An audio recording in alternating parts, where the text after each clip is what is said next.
this is sort of the kickoff event to that end, to make sure that we're heading in the right direction, to build some enthusiasm for this concept. So we'll start with a little bit of introduction and then get back to some introductions. My name again is Alex Tobin. I am a pediatric radiologist at Cincinnati Children's Hospital. And I'm going to be presenting this information with Veronica, and I'll let Veronica introduce herself. Thanks, Alex. I'm Veronica Rodenberg. I'm a dermatologist and researcher. I direct the Derm Imaging Informatics program at Memorial Sloan Kettering Cancer Center in New York, where it is, I guess, the only sunny place in the country today. And I'm so excited to meet those of you that I haven't met already. And I agree, this has been a long time coming. I'm looking forward to today's discussion. And so when you registered for this, we asked everyone, where is this located? There were two common answers. One is, I need more information. The other answer was the skin. And the skin is correct, it's on the skin.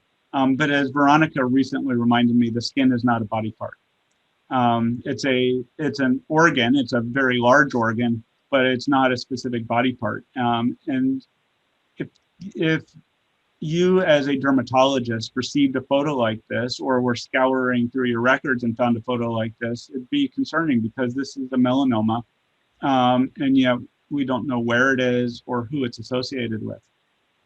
And imaging, all of that metadata is important. And so if you go through and think through of the metadata that's needed, it's a mix of things like this.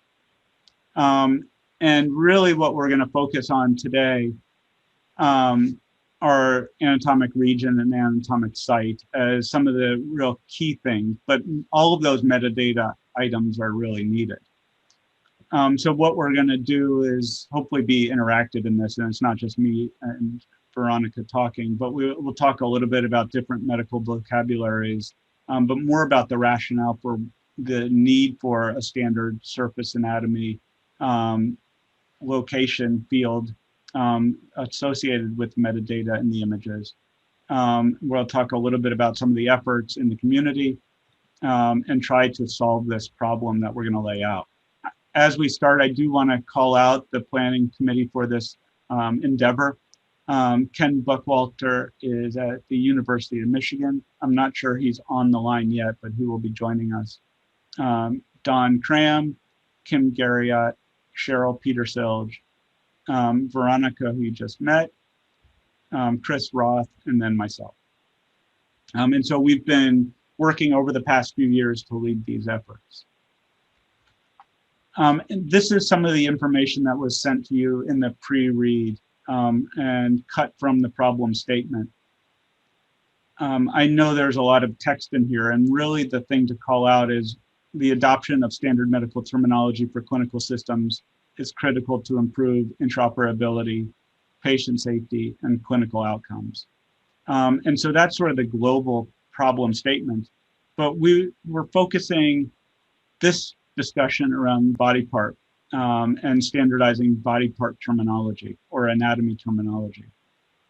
And so as the group was ideating on this topic, we really thought that there were three major issues that are going to help with the adoption of enterprise imaging and the use of enterprise imaging.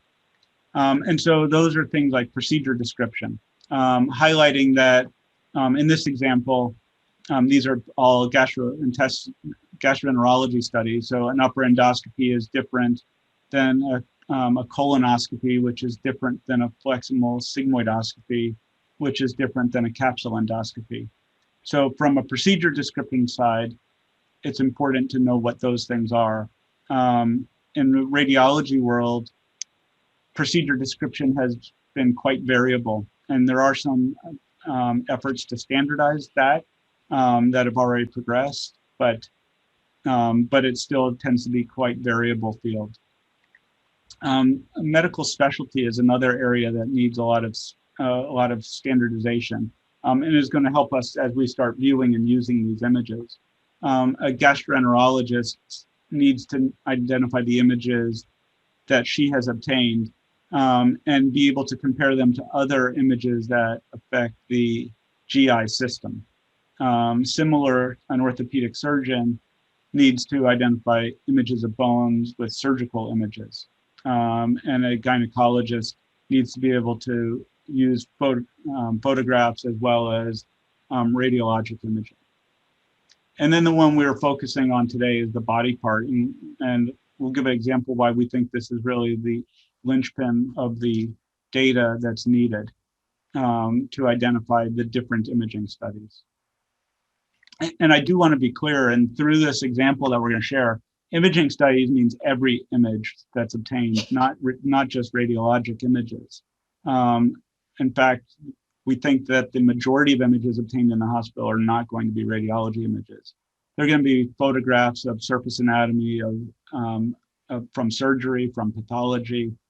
They're going to be video like scopes, and all of that needs to be able to work together. So in that white paper that was published, we have an example.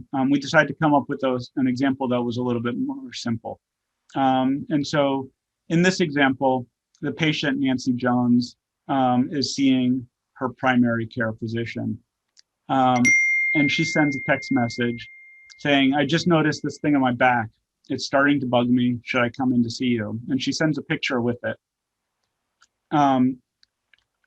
When you look at this picture, blow it up on your phone, you see, it's a low quality picture from far away. It's hard to know really what it is. And so the primary care provider can respond back. I'm not sure what that is. Why don't you schedule an appointment so that I can take a closer look? And then my office number to schedule that appointment. So later, if she comes into the office, now, assuming that I'm the one seeing her, I don't know what I'm seeing. And I have to call my friend Veronica, or at least text her. So, hey, I have a 24-year-old woman in my office with a really weird lesion on her back. It's about 2 centimeters, been there for 2 months. Any ideas? And same thing, I have a little bit more detail of a photo that I'm sending to her. It's still just taken with my phone. And there's not a lot of context. In the message, I say it's on her back and give some size, but that's about it. And Veronica answers back, I'm really worried about this lesion. She needs to see a dermatologist. I can fit her in next week. Can you fax a referral if she wants to see me? Veronica, you want to add anything at this point? Sure. I think this is a very, very common thing that happens to us all the time. When Alex was putting this together, anyone on this call who works with dermatologists, this is standard. So, and the most important thing here is most of the time, even though this image is high quality, there's very little we can do unless it's obviously benign without more information and potentially without seeing the patient in person. So in this case, it's exactly what Alex says. You can tell barely enough to know that the person needs additional examination. And so I think the person is going to come see me, or fictional me, although this is actually my patient. Yeah. And I'm texting actual Veronica. Exactly. But, this happens constantly. And when we were preparing this talk, I made a crack to Alex, but it's actually true that we're not even going into the details of how are we going to ingest this image. Am I going to forward it by text message to my office staff to say, this is a photo of this patient who's coming in next week. Where is that photo going to go? That's a longer conversation that we should all still have at some point.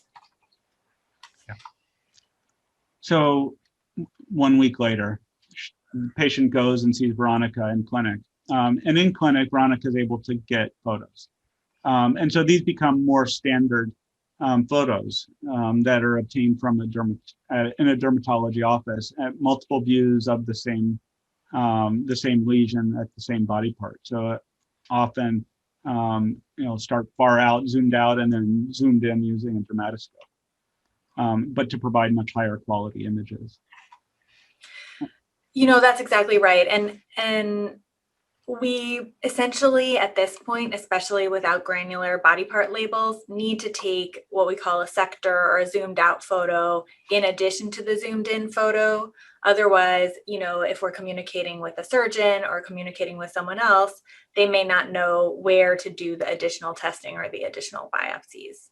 So this patient, for this image, it was concerning enough that it needed an excision.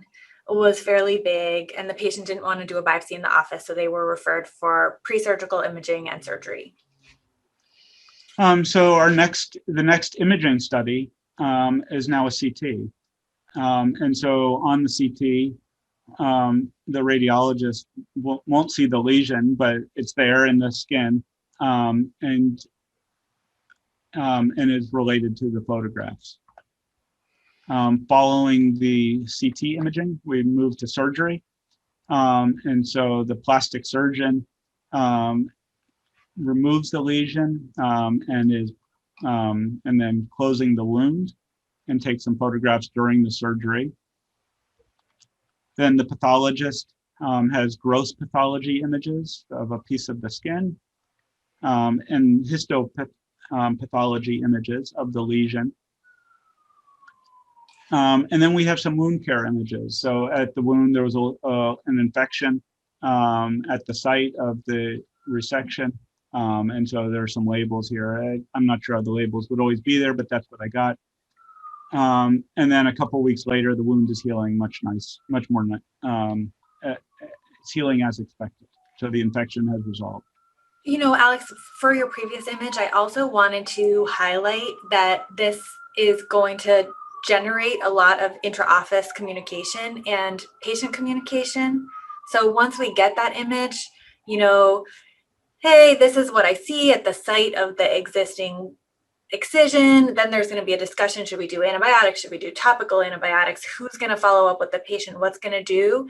And the association of all of those things and the label is going to be very important as we think about what we're going to do and where this image goes in the patient record.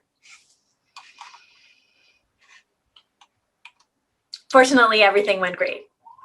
Yeah, and so that was a fairly simple example of one problem, one medical procedure, and it led to 9 imaging time points.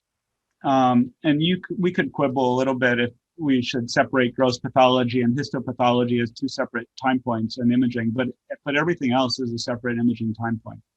And if we think about it from the metadata associated with it, these are some examples using DICOM metadata. It doesn't need to be DICOM. It's just I'm just using that to set up a table.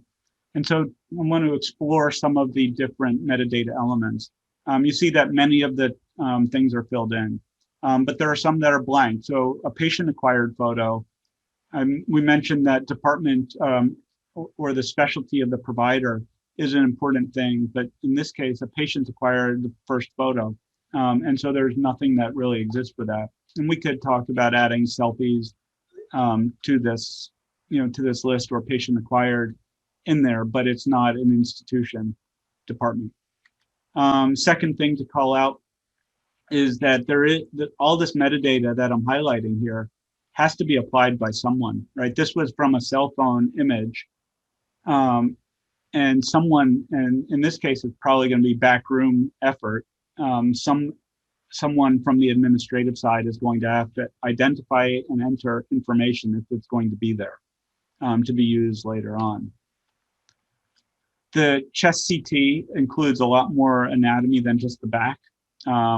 We could call it a chest instead of a thorax, but trying to differentiate that. So thorax contains, the back is part of it, but it also contains the lungs, the heart, the chest wall, the breasts, all other different parts of anatomy.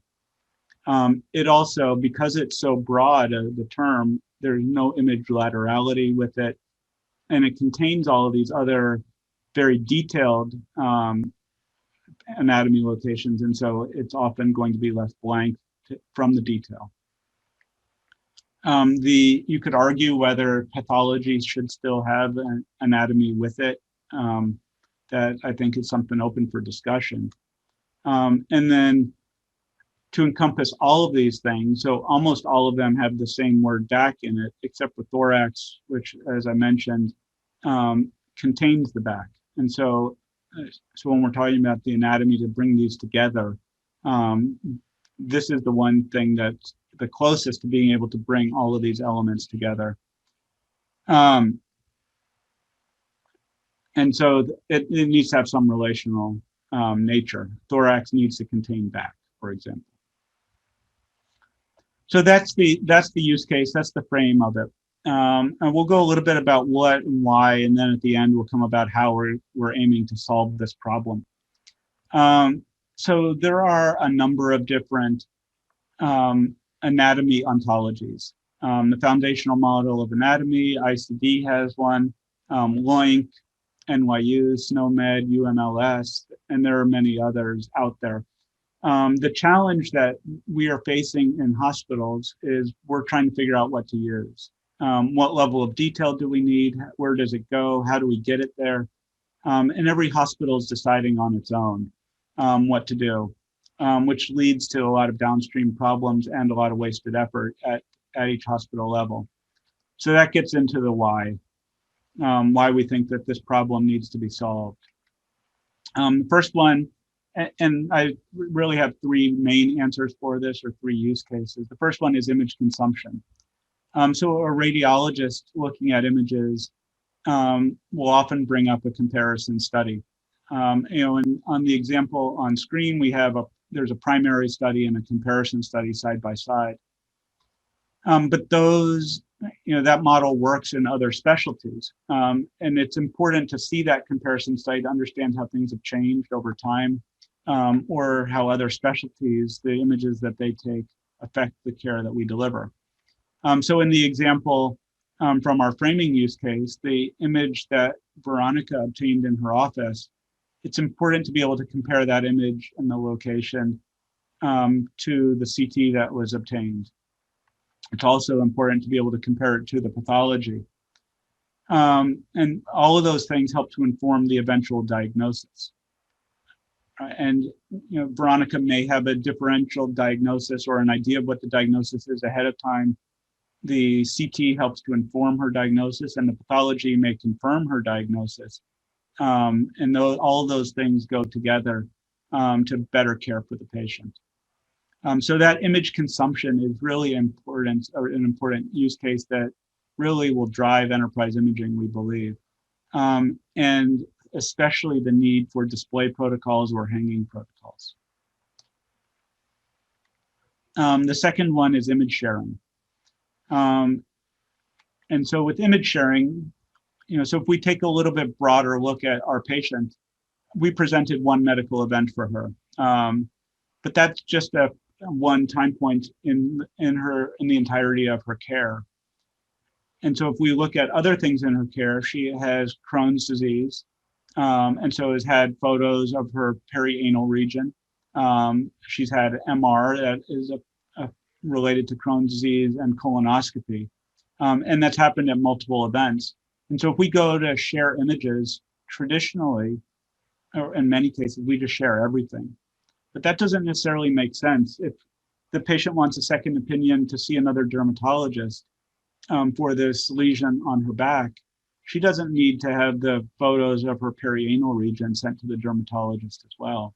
And so having a way to identify the images related to that event is important, or to that body part. And it may be important to see images over time. So I don't have on here, she never had a chest x-ray or a chest CT, but maybe as prior to her colonoscopy, that was obtained. And seeing what that part of her back looked like 2 years ago is very important to the care she's receiving today. And then the third use case is around AI. And so all of these photos come together to better inform the care that we're able to provide today, but also then the insights we're able to learn to drive our care for tomorrow. I know this has been an active area of research for Veronica, and so let her have some time to interject there. Well, we just brainstormed a couple of the potential AI applications based on my research that this case could be incorporated on, but there's certainly a lot of enthusiasm for multimodal artificial intelligence research, which has been really hampered by the lack of connection between imaging in the different specialties. I think from this perspective, this patient ended up having a tumor that had a particular genetic fusion in one of their tyrosine kinases. So could we use some combination of radiomics, pathology AI, maybe dermoscopy, that's the zoomed in dermatology images, to predict those types of fusions and guide treatment? Could we have better understood? This patient ended up needing 2 surgeries actually because the first one didn't get wide enough margins. Could we use AI to predict the margins that we need to take to try to reduce the number of surgeries that we would need? And also similarly, this patient had an excision on the back, which tends to be a high tension area. And so could we use the anatomic site in addition to photographs to predict which patient is more likely to get a post-op wound infection and potentially do some kind of prophylactic antibiotics? Again, these are just examples, but we feel like this is where anatomic site labeling, incorporating multimodal images, making sure that everything is associated to the correct study and the correct location is going to be really key for guiding AI projects that actually impact patient care.